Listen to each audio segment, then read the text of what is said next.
데살로니가 후서 1장 1절로 2절입니다. 데살로니가 후서 1장 1절로 2절입니다. 제가 봉독합니다. 바울과 실와노와 디모데는 하나님 우리 아버지와 주 예수 그리스도 안에 있는 데살로니가인의 교회에 편지하노니 하나님 아버지와 주 예수 그리스도로부터 은혜와 평강이 너희에게 있을지어다. 아멘. 아멘. 영과 진리로 예배하여 하나님 아버지께서 받으시기에 합당한 예배가 되고 하나님의 임재하심을 체험하는 은총의 시간이 되기를 축원합니다. 오늘 말씀의 주제는 그리스도 안에서 사랑과 평강을 누리십시오. 그리스도 안에서 사랑과 평강을 누리십시오. 오늘부터 데살로니가 후서를 강의합니다. 바울 사도가 데살로니가 교회에 두 번째 보낸 편지가 데살로니가 후서입니다. 데살로니가의 원래 지명은 팀이었습니다. 팀. 그런데 주전 315년경에 알렉산더 대왕의 이복 여동생의 이름을 따서 데살로니가라고 지명을 바꿨습니다. 그러니까 알렉산더 대왕의 이복 여동생의 이름이 데살로니가였어요. 그런데 그 이름을 따서 데살로니가로 바꿨다. 바울 사도가 2차 전도 여행 중에 빌립보 다음으로 전도한 도시가 데살로니가예요. 2차 전도 여행의 두 번째 도시다. 거기는 인구가 약 한 20만 정도 살았어요. 그리고 대부분이 헬라인이었지만 그 중에 유대인들도 꽤 있었어요. 그러니까 바울 사도는 유대인의 회당에 들어가서 복음을 전하였고 그때의 많은 헬라인들과 그리고 성경에 보니까 귀부인들, 헬라의 귀부인들이 그리고 그들이 예수를 믿어서 이제 바울과 실라를 쫓았다라고 그렇게 말씀하시고 그게 이제 사도행전 17장 4절에 기록되어 있어요. 그러나 동족인 유대인들은 복음을 전하는 것을 방해하였고 바울 사도를 핍박까지 했어요. 이거는 사도행전 17장 5절로부터 9절에 기록되어져 있어요. 또한 데살로니가는 헬라의 도시들이 그러했듯이 다른 그 데살로니가라는 그 도시와 함께 헬라의 여러 도시들이 다 그 당시 그랬듯이 우상을 숭배하는 도시였어요. 다. 그래서 우상의 그 이름들도 꽤 많이 있어요. 그런데 그 신중의 아버지라고 하는 제우스가 헬라의 모든 신들을 불러 모아서 회의를 했다고 하는 올림푸스 산이 있어요. 그 우상의 상징으로 올림푸스 산이 있는데 그게 데살로니가에 있어요. 여러분 그래서 우리 세계의 저 체육 행사가 제일 큰 행사가 뭐예요? 올림픽이죠. 근데 그때 체활을 어디서 해요? 올림푸스에서 해요. 여기 그게 데살로니가에 있다 그 말이에요. 그건 그 말은 뭘까요? 우상의 도시라 그 말이에요. 데살로니가 그 말이죠. 그때의 바울 사도가 2차 전도 여행을 하면서 이곳에 들러서 복음을 전파하기를 즉 데살로니가에서 복음을 전파하기를 새 안식이라는 건 뭐예요? 3주를 말하는 거예요. 3주에 걸쳐서 복음을 전파했고 그때의 데살로니가 교회가 세워지게 됐다 그 말이에요. 3주 동안 복음을 전파했고 교회가 세워졌으니 참으로 거기에는 복음이 참 잘 전도됐고 잘 받아들였던 거예요. 이것이 사도행전 17장 1절부터 14절에 나타나 있어요. 그래서 데살로니가 교회가 바울이 3주 동안 이 세일에 동안 복음을 전해서 교회가 세워졌다 그 말입니다. 데살로니가 후서를 기록하게 된 것은 왜 기록하게 됐냐? 여러분 핍박을 받아서 바울 사도가 데살로니가 지역에 있다가 쫓겨났어요. 핍박하니까 쫓겨났어요. 그리고 나서 얼마 후에 다시 데살로니가로 돌아가려고 데살로니가를 다시 방문하라고 하였지만 방해 때문에 데살로니가를 갈 수가 없었어요. 방해를 받아서. 그때 디모데를 보내 자기가 못 가게 되니까 디모데를 대신 보내서 데살로니가 교회를 사역을 하게 했어요. 그 후에 디모데가 데살로니가로부터 돌아와서 바울 사도에게 그 데살로니가 교회의 사정을 알려주므로 이를 듣고선 그 다음에 데살로니가 후서를 써서 보낸 것이에요. 그러니까 그쪽 사정을 듣고 난 후에 그리고 기록하여 보내게 된 것이 데살로니가 후서다. 저는 지금까지 데살로니가 전서를 강의하였습니다. 여러분 데살로니가 전서의 중요한 내용이 무엇입니까? 오늘 한번 요점을 잘 들어서 기억해 두세요. 첫째, 데살로니가 교회의 신앙을 칭찬해 주기 위해서 데살로니가 전서를 기록했어요. 둘째는 죄를 지적하여 주어서 회개하게 하기 위해서 전서를 기록했어요. 세 번째는 그리스도 안에서 죽은 자들은 부활할 것을 알려주어서 소망을 갖게 하고 부활의 소망이 없는 이방인들처럼 죽음에 대해서 두려워하거나 슬퍼하지 말라고 하기 위해서 세 번째 이유예요. 여러분 그래서 부활의 소망을 가지고 살 것이지만 부활의 소망 없는 자들과 같이 죽는 것을 두려워하거나 죽는 것에 대해서 슬퍼하지 말라 그것을 했고, 네 번째는 그리스도의 공중강림, 즉 그리스도 안에서 잠든 자의 부활과 그리스도 안에서 잠든 자의 부활과 당시 살아있는 자들 중에서는 깨어있는 성도들은 휴거할 것을 알려주셨다는 말이에요. 다섯 번째, 언제 그리스도께서 강림하실지 모르므로 깨어 있어야 할 것을 강력하게 말씀하셨어요.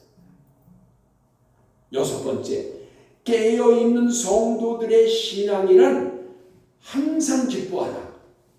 쉬지 말고 기도해라. 범사에 감사해야 할 것과 그리고 하지 말아야 할 것을 말씀하셨는데 성령을 소멸하지 말라. 예언을 멸시하지 말라. 여기서 멸시하지 말라는 건 우습게 여기지 말라 그런 뜻이에요. 악은 어떤 행동으로도 보이지 말라. 그리고 그리스도께서 강림하실 때까지 영과 혼과 몸이 흠이 없이 보존되기를 힘쓰라라고 권면하였다 그 말이에요.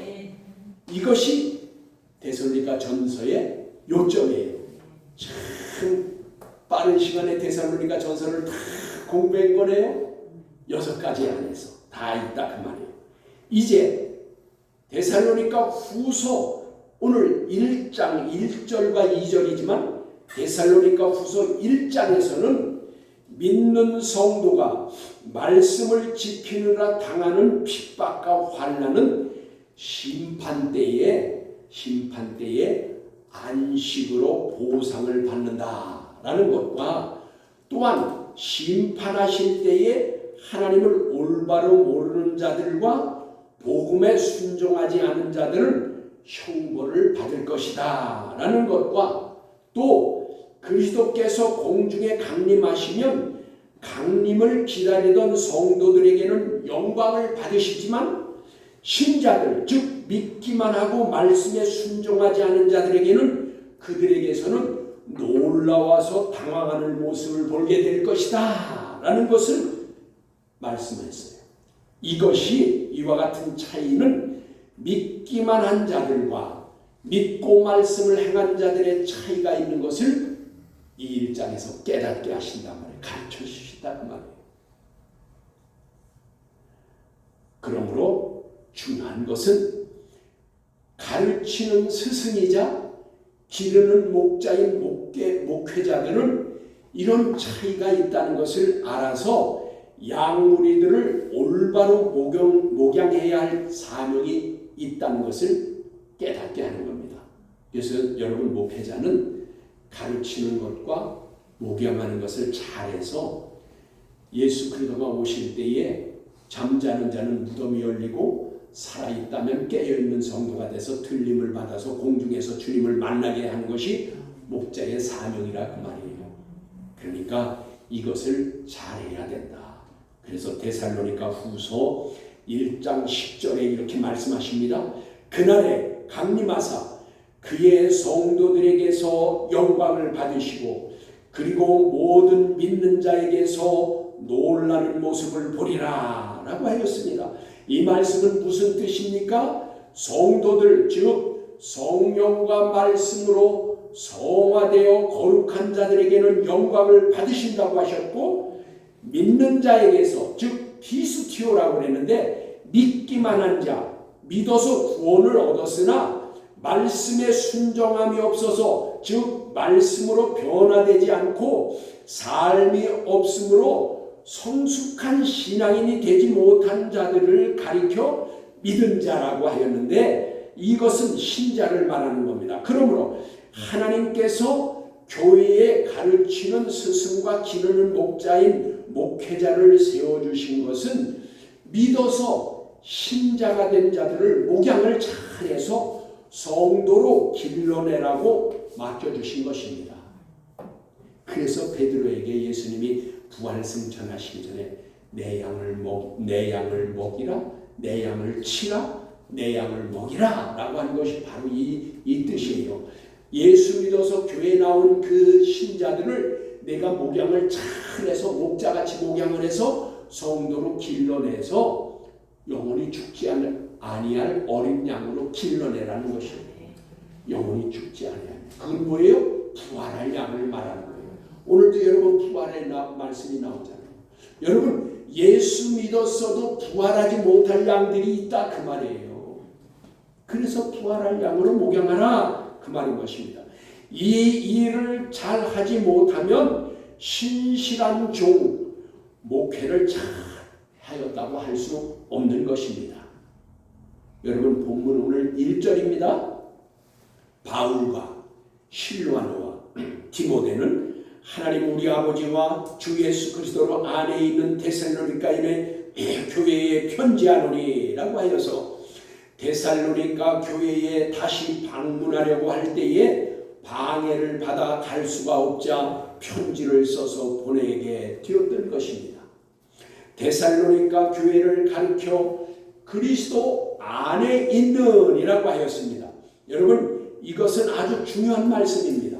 그리스도 안에 있다는 것은 하나님의 말씀대로 지켜 행하는 교회라는 것을 뜻하는 것입니다.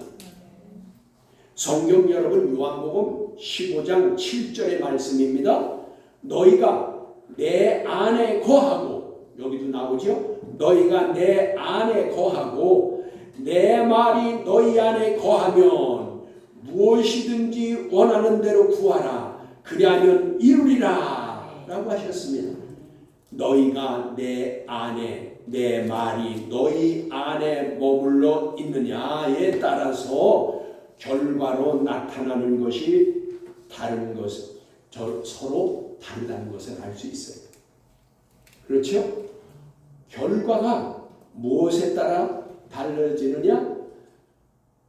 내가 예수 안에 거하고 예수님의 말씀이 내 안에 있느냐 거하느냐 그 말이에요. 그래야 나타나는 결과가 다르다.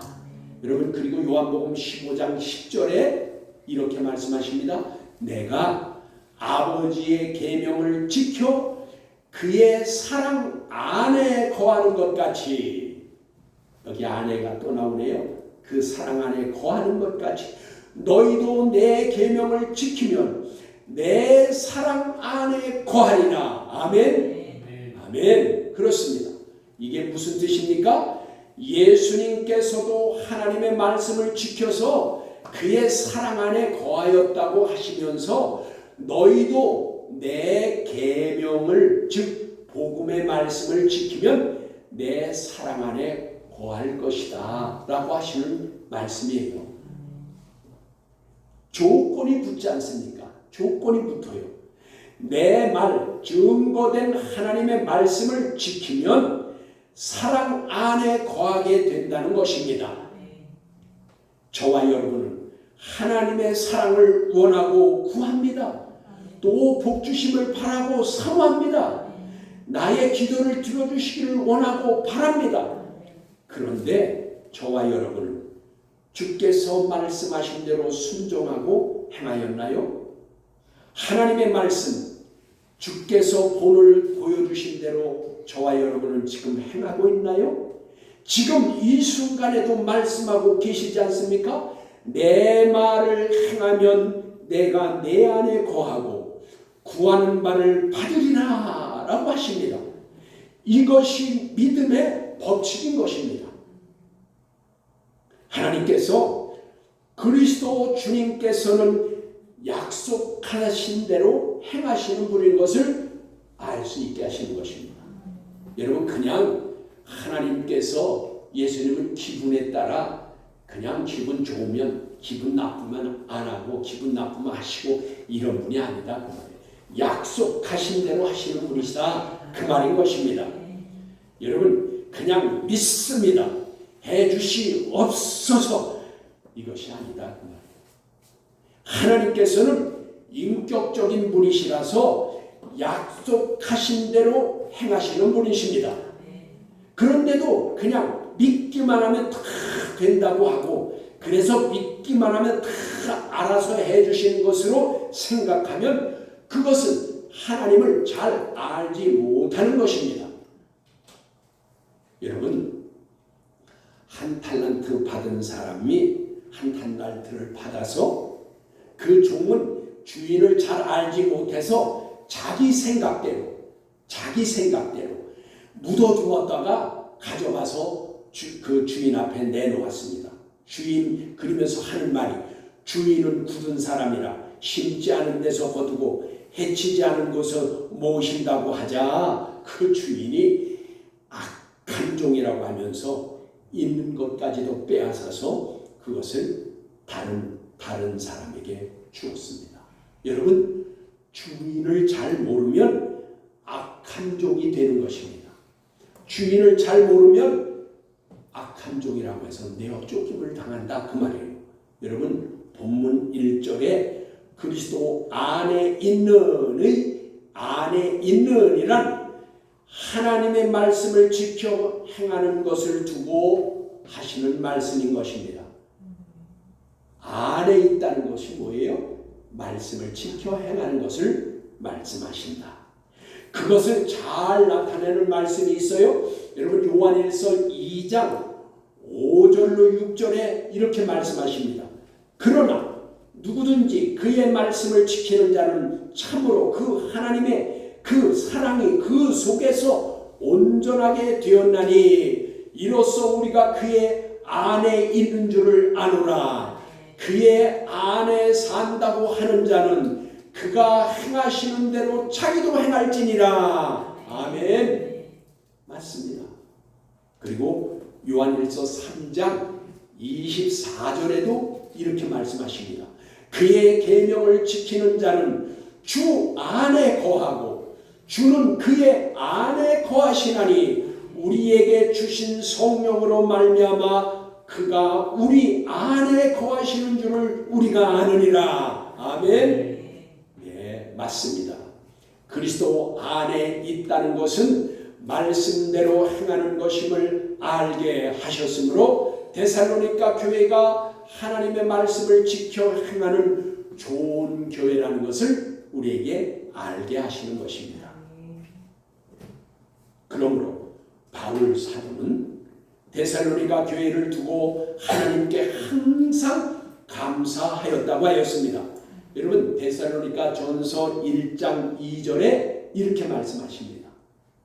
우리가 너희 모두로 말미암아 항상 하나님께 감사하며 기도할 때에 너희를 기억함이라 라고 하였습니다.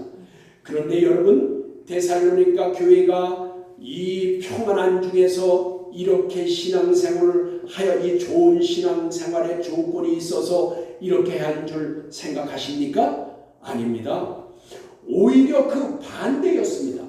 데살로니가 전서 1장 6절에 보니까 너희는 많은 환난 가운데서 성령의 기쁨으로 말씀을 받아 우리와 주를 본받는 자가 되었도다 라고 하였습니다. 보세요. 많은 환난 중에서도 성령의 기쁨으로 말씀을 받아 우리와 즉 바울 사도 일행과 주님을 본받는 자가 되었대요. 여러분 그러니까 신앙은 편안하고 안일한 가운데 좋은 신앙이 되는 게 아니라 비록 시련과 환난과 고난이 있더라도 그것을 이제 말씀 안에서 말씀을 순종하는 자에게는 기쁨과 성령을 주신다는 거예요. 성령의 기쁨을 주신다. 그 말씀인 것입니다. 여러분 편안할 때 예수 믿는 것은 누구나 다 할 수 있습니다. 고난 중에 환난 가운데서 말씀을 따라 순종하는 것이 신실한 믿음의 생활인 것입니다. 그러므로 데살로니가 후서는 증거하기를 핍박받은 자는 천국에서 안식으로 갚음을 받는다고 위로하는 말씀을 주셨습니다. 여러분 핍박을 받는 것은 불행이 아니라 천국에 가서 행복한 자가 되게 하는 것입니다. 또한 데살로니가 후서에서는 그리스도께서 지상에 재림하시게 될 때에 대해서는 적 그리스도가 나타나기 전에는 재림이 없을 것이니 미혹당하지 말라고 말씀합니다. 데살로니가 후서 2장 1절로 3절에 그렇게 기록해 주셨습니다. 이건 무슨 말이에요 여러분? 미혹당하지 말라. 누가 나타나서 나는 재림 예수다. 예수가 언제 올 거다. 어디에 올 것이다. 이런 얘기해도 믿지 말라. 미혹당하지 말라. 왜냐? 적 그리스도가 나타나기 전에는 주님이 다시 오시지 않는다. 그 말입니다. 그리고 적 그리스도의 출현은 적 그리스도가 나타날 것은 데살로니가 후서 2장 4절로 8절에 기록해 주셨고 또 말씀하시기를 그리스도께서 공중에 강림하실 것을 기다리는 자들이 잘못 생각하여서 일을 하지 않고 기다리고 있는 것에 대하여서 일하기 싫거든 먹지도 말라고 하여서 그리스도의 강림은 깨어 있어 예비하는 것이지 일상생활을 중지하고 기다리는 것이 아님을 알게 하셨습니다. 그러니까 일상생활을 하지 않고 그냥 주님이 오실 것을 기다리고 막 그냥 무조건 기다리고 있는 것은 아니다 그 말이에요. 그건 잘못된 것이다. 일상생활을 우리가 열심히 그리고 맡겨주신 일고 내가 평소에 할 것들을 다 해야 된다 그 말이에요. 본문 2절에 이렇게 말씀하십니다. 하나님 아버지와 우리 주 예수 그리스도로부터 은총과 평강이 너희에게 있을지어다. 아멘. 여러분 2절의 말씀은 축도입니다. 축도예요. 믿는 자들이 구속주가 되시는 그리스도로부터 은총과 평강이 있을 것을 기원하는 것입니다. 여러분 여기 우리 성경에는 은혜와 평강이 너희에게 있을지어다 라고 하였는데 여기 은혜는 카리스입니다. 이는 은혜, 은총, 감사, 호의 이와 같은 것을 뜻하는 단어인데 여러분 이 단어가 믿지 않는 자에게는 은혜라고 쓰여지지만 여러분 믿지 않는 자에게는 은혜라고 하는 것이 맞지만 믿는 신자에게는 은총이라고 해야 더 좋은 번역인 것입니다. 왜냐하면 불신자가 어떠한 의로운 행위 없이 은혜로 즉 선물로 은혜를 입어서 우리가 예수를 믿어 구원함을 얻은 것입니다. 이것이 은혜인 것입니다. 그러나 믿는 신자는 말씀이 주어졌으므로 말씀을 행하는 자에게 은총으로 주어지는 것입니다. 오늘 그렇다면 여러분 2절의 축도는 하나님 아버지와 주 예수 그리스도를 믿어 좋은 교회를 이룬 데살로니가 교회와 그 성도들에게 축도하는 것이니까 은총과 평강을 받기를 축도하는 겁니다. 그러니까 데살로니가 교회가 불신자가 아닌데 거기 은혜와 평강이라고 할 것이 아니다 그 말이에요. 뭐라고 해야 된다고요? 은총과 평강이에요. 그래서 믿어서 신자된 자에겐 말씀이 주어졌기 때문인 것입니다. 또한 은총과 평강이 있을지어다. 자, 이제 내가 지금 이걸 고쳐서 읽은 거예요. 은총과 평강이 있을지어다 하였는데 여러분 평강은 에이레네입니다. 평화, 복지, 번영을 뜻합니다. 이는 믿는 자가 하나님의 말씀대로 순종의 삶의 대가로 하나님께로부터 받는 복을 말하는 것입니다. 그래서 평강은 하나님께로 받는 복, 어떤 믿는 자가 말씀에 순종했을 때에 주시는 복이 평강의 복이라 그 말이에요. 그래서 여러분 잠언 3장에 성도가 받는 5대 복 중에서 첫 번째의 복이 평강의 복인 것입니다. 평강의 복. 여러분 100년을 살고 200년을 살아도 마음이 평안하게 살지 못하면 그게 지옥이라 그 말이에요. 그래서 하나님께서 성도에게 주시는 복 중에 가장 좋은 복이 평강이라 그 말이에요. 그래서 잠언 3장 1절로 2절을 제가 읽어보겠습니다. 내 아들아 나의 법을 잊지 말라. 그리고 내 마음으로 나의 명령을 지키라. 그리하면 그것들이 너로 마음을 평강하게 하여 생명의 날이 길게 하기 때문이니라. 장수의 복을 주신다 그 말이에요. 여러분 평강한 마음이 있으면 장수하는 복을 받게 된다 그 말이에요. 그래서 첫 번째가 평강이다.